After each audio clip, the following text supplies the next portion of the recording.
Good morning, students. How are you? I hope all are fine.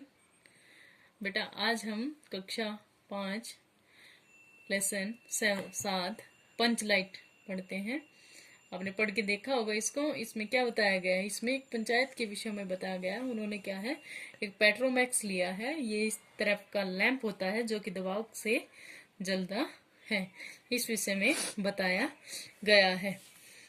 अब हम पढ़ते हैं। ये कहानी है बहुत ही फेमस, तो अब पढ़ते हैं। पिछले 15 महीने से दंड जुर्माने से पैसा जमा करके महतो टोली के पंचों ने पेट्रोमैक्स खरीदा है। पिछले 15 महीने से क्या है, जो कुछ जुर्माना वगैरह आया उनसे क्या हुआ, कौन सी टोली ने, महतो टोली ने क्या खरीदा है, पेट्रोमैक्स खरीदा है। इस बार रामनवमी के मेले में, किस मेले में, रामनवमी के मेले में उन्होंने जुर्माने से क्या खरीदा है, पेट्रोमैक्स। गांव में सब मिलाकर 8 पंचायतें हैं। कितनी पंचायतें हैं गांव में? 8 पंचायतें। हर एक जाति की अलग अलग सभा चट्टी है। प्रत्येक जाति की, जैसे गांव में जो भी जातियां हैं उनकी प्रत्येक जाति की अलग अलग क्या है, चबूतरा है। सभी पंचायतों में दरी, जाजिम, सतरंजी और पेट्रोमैक्स हैं। सभी पंचायतों में जाजिम क्या है, देखो, बड़ी मोटी चादर, सतरंज और पेट्रोमैक्स है। पेट्रोमैक्स जिसे गांव वाले पंचलाइट कहते हैं। पंचलाइट खरीदने के बाद पंचों ने मेले में ही तय किया 10 रुपए जो बच गए हैं इससे पूजा की सामग्री खरीद ली जाए। क्या था, उन्होंने जो जुर्माने से ये पेट्रोमैक्स खरीदा उसमें से क्या बच गया था, 10 रुपए बच गए थे। पंचायत ने वहां फैसला लिया गया कि इन 10 रुपयों से क्या है, पूजा की सामग्री ले ली जाएगी। बिना नेम टेम के कल कब्जे वाली चीज का पुनः नहीं करना चाहिए। बिना नेम टेम नियम और टाइम के कब्जे वाले किसी भी जगह का पुनरारंभ नहीं करना चाहिए। मेले से सभी पंच दिन दहाड़े ही गांव लौटे। मेले से सभी पंच, जब पंचायत के व्यक्ति थे, पंच होता है 5 व्यक्ति थे, वे दिन दहाड़े दोपहर में दिन में ही गांव लौटे। सबसे आगे पंचायत का छड़ीदार पंचलाइट का डिब्बा माथे पर लेकर और उसके पीछे सरदार दीवान और पंच वगैरह थे। इसमें बताया गया सबसे आगे कौन था, पंचायत का छड़ीदार। पंचलाइट का डिब्बा था जो अपने सिर पर लेकर, और उसके पीछे पीछे क्या थे, सरदार और दीवान और 5 पंच वगैरह थे। गांव के बाहर ही ब्राह्मण टोले के फुटगिया ने टोक दिया। गांव के बाहर ही ब्राह्मण टोले के किसी व्यक्ति ने उन्हें टोक दिया। कितने में लालटेन खरीदी? मैं तो कितने में खरीदी है ये लालटेन? देखते नहीं है, पंचलाइट है, देखते नहीं हो, ये पंचलाइट है। ब्राह्मण टोले के लोग ऐसे ही ताब करते हैं।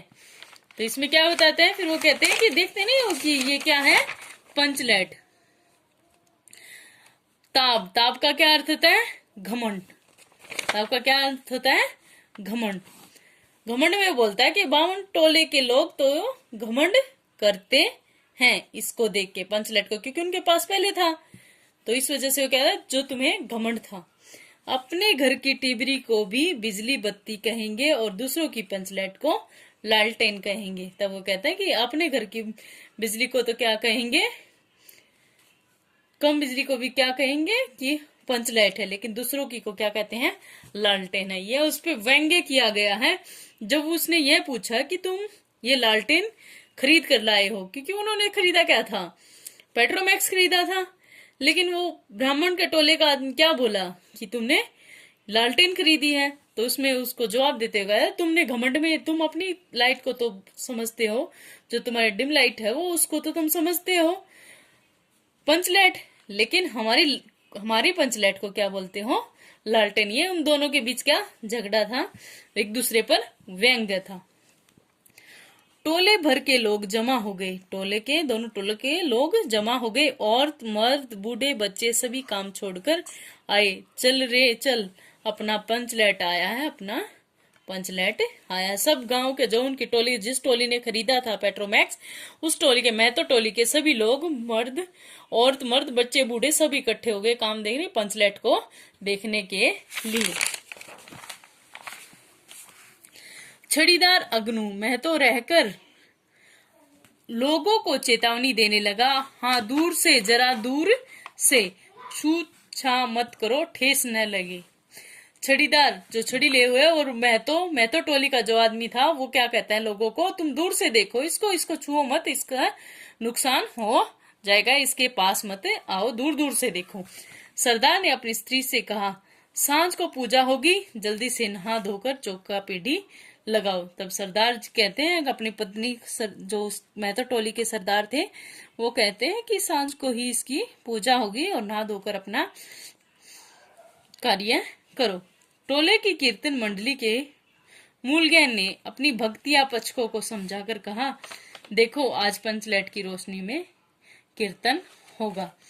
जो टोले की कीर्तन मंडली थी, जो टोले की कीर्तन में मुख्य गायक, मूलगैन का क्या अर्थ होता है, मुख्य गायक, ने अपनी भक्तियों के पचकों को समझाकर कहा कि आज जो पंचलाइट से रोशनी होगी उसी में कीर्तन किया जाएगा, अर्थात अधिक रोशनी में कीर्तन किया जाएगा। बेताल लोगों से पहले ही कह देता हूँ, आज आखिर धरने में टेढ़ बेड हुआ तो दूसरे दिन से एकदम बैकआउट, दूसरे दिन से एकदम बैकआउट। इसमें बेताल लोगों से पहले ही कह देता हूँ कि आज आखिर धरने में टेढ़ बेड हुआ तो दूसरे दिन से एकदम बैकआउट। इसमें सरदार जी कहते हैं, जो महतो टोली के सरदार थे, वो कहते हैं कि सब लोगों से मैं पहले ही कह देता हूँ कि जो आज धरने में इसमें किसी ने भी गलत स्वर बोला या कोई भी स्वर उठाया तो उन सब का जोर से बहिष्कार किया जाएगा।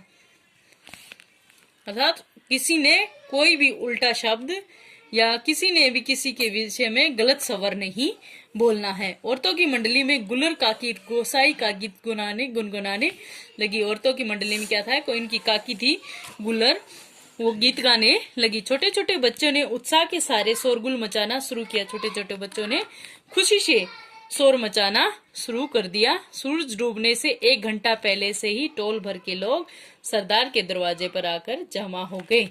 पंचलेट वो क्या था, पूरी टोली के लोग, जो सरदार था उस महतो टोली का जिसके घर पंचलेट थी, उनके घर के सामने आकर खड़े हो गए 1 घंटा पहले, शाम होने से 1 घंटा पहले, क्योंकि शाम के समय ही पंचलेट जलती।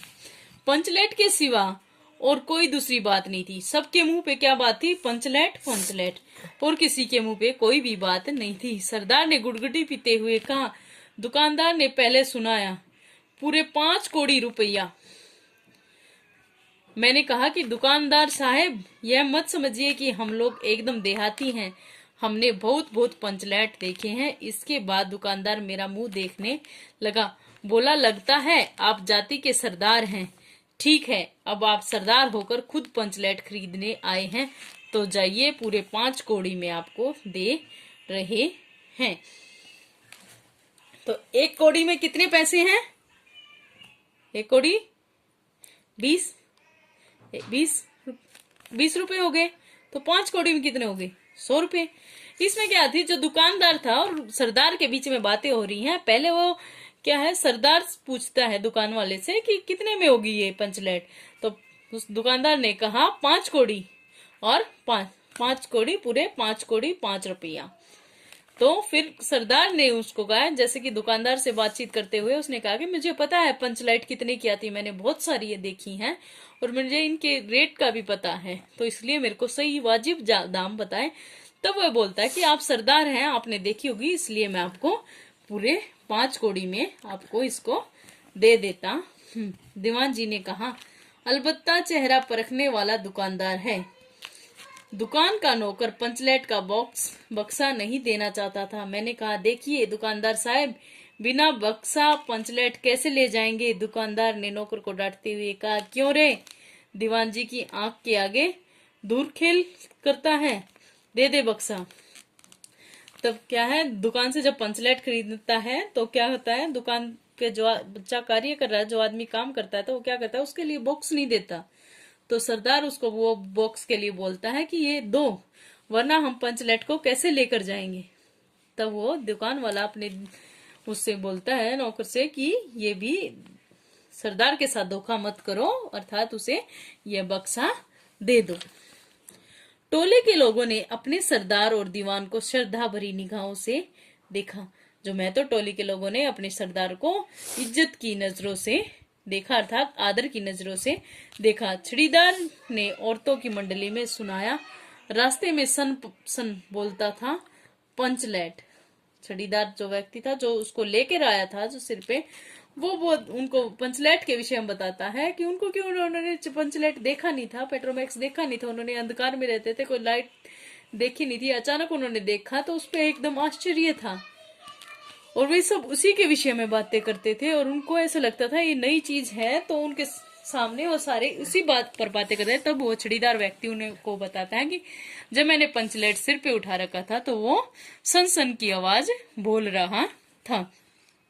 रुदल साहब बनिए की दुकान से 3 बोतल किरासिन तेल आया और सवाल पैदा हुआ, पंचलेट को चलाएगा कौन। फिर क्या हुआ, शाम को जब कोई रुदल सा है, कोई बनिया है, उसकी दुकान से क्या आया, 3 बोतल किरासिन तेल, ये होता है तेल, ठीक है, कौन सा तेल, किरासिन का तेल लेकर आए, किसके लिए, पंचलेट को जलाने के लिए। पंचलेट को जलाने के कितनी बोतल तेल लेकर आए, 3, लेकिन उसके बाद ये हो गया पंचलेट को कौन जलाएगा। यह बात पहले किसी के दिमाग में नहीं आई थी। गांव वालों ने आज तक कोई ऐसी चीज नहीं खरीदी जिससे जलाने बुझाने का झंझट हो। कहावत है, भाई रे गाय लू तो दूहे कौन, लो मजा अब इसकल पुर्जे वाली चीज को कौन बाले। अब सबके बीच में ये बातें होने लगी, इसको जलाएगा कौन, सबको क्या था, झंझट था, क्योंकि पहले कभी कोई ऐसी चीज नहीं ली गई है। यहाँ पे एक कहावत का प्रयोग किया गया है, भाई रे गाय लो तो उसको दुहेगा कौन, अर्थात उसका दूध कौन निकालेगा, अगर मैं गाय ले लूं तो उसका दूध कौन निकालेगा। इस कहावत का प्रयोग करते हुए इस वाक्य को दर्शाया गया कि अर्थात इसकी लाइट को कौन जलाएगा।